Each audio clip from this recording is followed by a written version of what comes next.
Kisah Dini, 20, yang mengaku diperlakukan seperti seorang ratu oleh pacarnya, menarik perhatian warganet.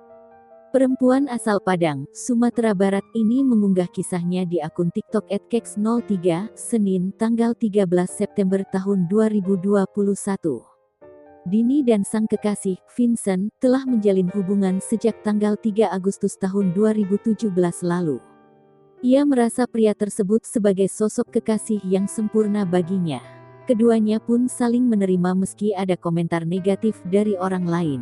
Mengenai video TikToknya, ia mengaku hanya iseng dan tak berniat pamer.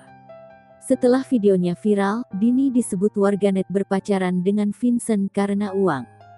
Melihat komentar negatif itu, Dini sudah menceritakan pada sang kekasih. Vincent lalu memintanya agar tak menanggapi komentar negatif dari warganet tersebut. Dini pun menegaskan, tak pernah berpikir untuk memanfaatkan uang pacarnya. Ia pun tak menyangka video unggahannya di TikTok itu menjadi viral. Sebab dirinya hanya iseng mengunggah momen kebersamaannya dengan Vincent.